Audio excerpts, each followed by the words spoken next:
आज की वीडियो में क्या क्या है आप सबसे पहले ये मुलाहिजा कीजिए। जब मैं मैट्रिक कर रहा था तो मैट्रिक के दौरान मेरे वालिद साहब की डेथ हो गई। तो हम 4 बहन भाई हैं। तो वालदा ने मुझे बोला बेटा अब आपको ना हमें सपोर्ट करना है। ज़ाकतिका पे 5 साल काम किया। वालदा मुझे कहती बेटा अगर आपने पढ़ना शुरू कर दिया तो फिर हमें सपोर्ट कौन करेगा। 5 साल के बाद मैंने अपना जो इंटर है वो ज्वाइन किया।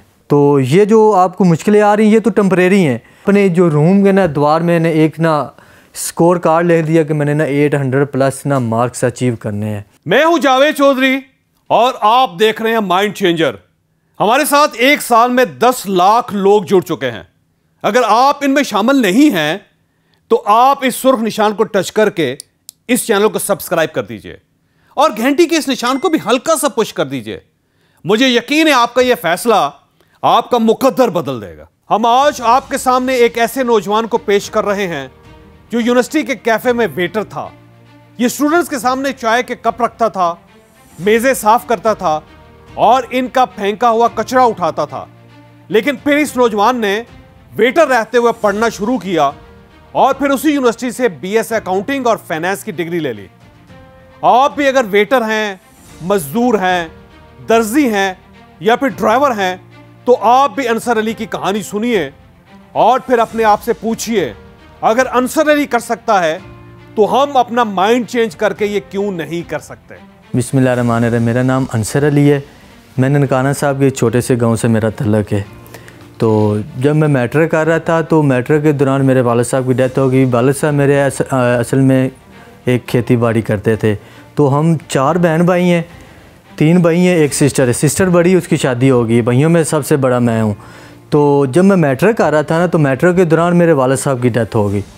तो ज़री सी बात है, अब मैंने अपनी स्टडी को कंटिन्यू करना था। मुझे शौक़ था पढ़ने का, लेकिन मुझे कोई फिनंशियल सपोर्ट नहीं मिल रही थी। तो मुझे ये चीज़ नज़र आ रही थी अगर मैं स्टडी को कंटिन्यू करना तो ज़री सी बात फिनंशियल सपोर्ट नहीं थी। तो वालदा ने मुझे बोला बेटा अब आपको ना हमें सपोर्ट करना है क्योंकि हम फिनंशियल तौर पर आपको पढ़ा नहीं सकते। तो वालदा ने, मेरा एक कज़न है ज़ाकतिका लम्ज़ यूनिवर्सिटी लाहौर में एज़ ए वेटर काम कर रहा था। तो वालदा ने उससे बात की कि अंसर अब फ्री हो गया है, ये पढ़ना तो चाहता था लेकिन इसको कुछ सपोर्ट नहीं मिल रही। तो उसने कहा चले मैं कुछ दिनों तक बताऊंगा। तो उन्होंने कुछ दिनों के बाद बात की कि मैंने ना ज़ाकतिका के ओनर से बात कर ली है, अंसर को ना आप भेज दें। तो जाते हुए ना वालदा ने मुझे एक बात बोली थी, बेटा हमेशा लोगों से ना प्यार, मोहब्बत, खलूस और ड्यूटी को ड्यूटी समझना है। तो मैंने फिर वही किया। मैंने ज़ाकतिका पे एज़ अ वेटर ज्वाइन कर लिया। तो 2 साल गुजरने के बाद ना जिस तरह के मुझे वालदा ने बताया था कि लोगों से प्यार, मोहब्बत, खलूस, मैंने फिर वही किया, लोगों को प्यार मोहब्बत दी। तो जब मैं ज़ाकतिका का काम करता था तो मुझे स्टूडेंट आके पूछते थे अंसर जिस तरह का आपका हमारे साथ उठना बैठना कम्युनिकेट करना, तो आप पढ़े क्यों नहीं हो। तो मैं फिर उन लोगों को ये बोलता था कि मुझे कोई फिनंशियल सपोर्ट नहीं मिल रही, जिसकी वजह से मैंने अपनी स्टडी को ड्रॉप कर दिया। तो ज़री सी बात है, वो लोग फिर चुप कर जाते थे। 2 साल गुजरने के बाद ना 2 स्टूडेंट मेरे पास आए, कहते हैं अंसर ना हमने आपका ना इंटरव्यू लेना है और एक पिक्चर भी लेनी है। तो मैंने कहा श्योर सर ले लें आप, कोई मसला नहीं है। उन्होंने ना इंटरव्यू और मेरी जो तस्वीर है ना वो लम्स की जो फ़ोटोशॉप है ना वेबसाइट, वहाँ पे उन्होंने अटैच कर दी और साथ मेरा इंटरव्यू भी। तो आफ्टर 2 साल के बाद फिर मैंने ना ज़ाकतिका पे 5 साल काम किया। तो 2 साल गुजरने के बाद सलार भाई लम्स के लॉ के स्टूडेंट थे। तो ज़री सी बात है 5 साल गुजरने के बाद जिस तरह मेरा उनके साथ बिहेवियर, वो भी खाना खाने आते थे, वो ज़री सी बात उनसे मेल जोल होता था। सलार भाई जब स्टूडेंट ऑफ काउंसिल के प्रेसिडेंट बने ना तो उन्होंने अपनी फर्स्ट स्पीच में ये वाला पॉइंट रेज़ किया कि मैं ना अंसर को पढ़ाना चाहता हूँ। तो सब ने इस चीज़ को अप्रिशिएट किया क्योंकि मैंने ऑलरेडी 4-4.5 साल मुझे काम वहाँ पे करते हुए हो गया था। तो मुझे लोग सब पर्सनली जानते थे, मेरे बिहेवियर को भी जानते थे, जिस तरह मेरा उन लोगों के साथ कम्युनिकेट करना या उन लोगों के साथ मुझे जो खाना देना, जिस तरह मैंने उनको मसलन जिस तरह से मैं उन लोगों के साथ उठना बैठना था मेरा था ना, वो मेरे से इस चीज़ पे बहुत मुतासर थे कि उन्होंने कहा ठीक है सलार भाई अगर आप ये इनिशिएटिव लेना चाहते हो ना तो हम आपको फुली सपोर्ट करेंगे। तो सलार भाई मेरे पास आए, मुझे कहते हैं अंसर ना मैंने ना हम लोग ना आपको पढ़ाना चाहते हैं।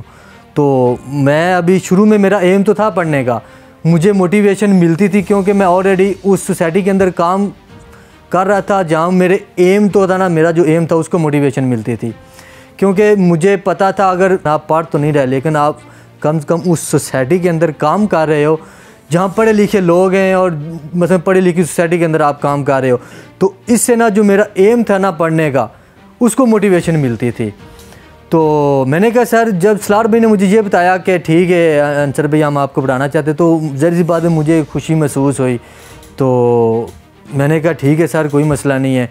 तो सलार भाई ने कहा चलें ठीक है, हम आपको ना पढ़ाना कहें। तो मैंने ना वालदा को ये बात बताई, तो वालदा बहुत खुश हुई। उसने कहा बेटा आप तो माशाल्लाह आपका जो एम था वो तो अब पूरा होने जा रहा था, लेकिन मसला बीच में एक और आ रहा था, क्योंकि मैं वाहिद कफ़ील था घर का बड़ा जो मैं घर को सपोर्ट कर रहा था। मैं यहां आपको चंद लम्हों के लिए रोकूंगा। हमारा ट्रैवल ग्रुप आईबैक्स हर महीने टर्की जाता है। हम टर्की की मुख्तलिफ साइट्स की विजिट करते हैं। हम अर्तुगरुल गाजी और उस्मान गाजी के शहरों और मज़ारात पर भी जाते हैं।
हमारा अगला टूर ईद के बाद 20 मई को टर्की जाएगा।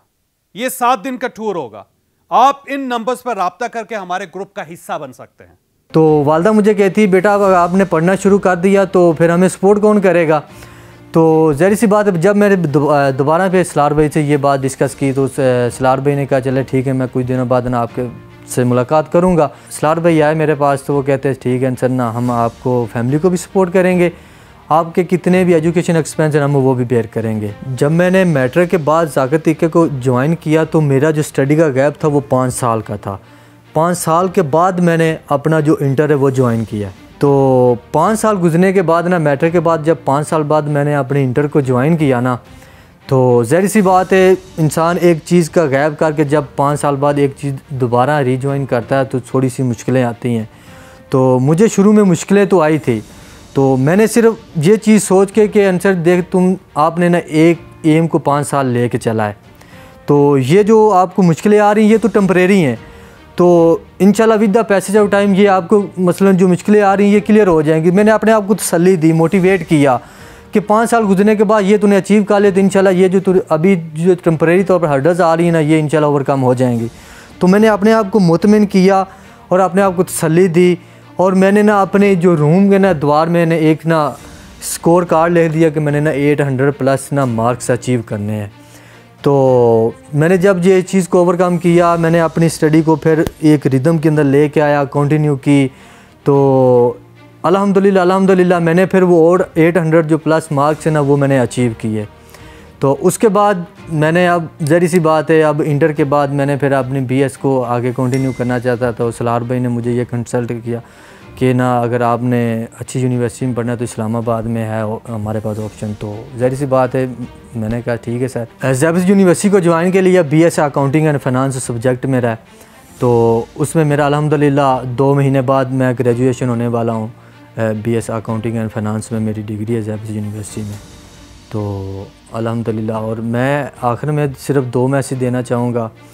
एक तो उन लोगों के लिए जो अपनी ज़िंदगी से मायूस हो गए हैं, किसी भी लिहाज से हैं, वो अपनी ज़िंदगी को मायूस ना समझे, वो मेहनत करते रहें। इंशाल्लाह मेहनत से ना इंसान की किस्मत बदल जाती है। और दूसरी चीज़ मैं ये कहूँगा कि जो लोग किसी की मदद कर सकते हैं ना, डेफिनेटली वो किसी ना किसी इंसान की ज़रूर ज़िंदगी बदल सकते हैं। लास्ट में मैं ये कहना चाहूँगा, आप किसी भी फील्ड में है ना, किसी भी फील्ड में काम कर रहे हैं, तो आप अपनी जो स्टडी को ना उसको कंटिन्यू रखें, उसको छोड़ें ना, वो साथ साथ उसको कंटिन्यू करें जाए और साथ साथ में अपनी जॉब भी करें और स्टडी को भी कंटिन्यू करते जाएं। हाँ, इंशाल्लाह वो विद द पैसे टाइम आप उस चीज़ को अचीव कर लोगे।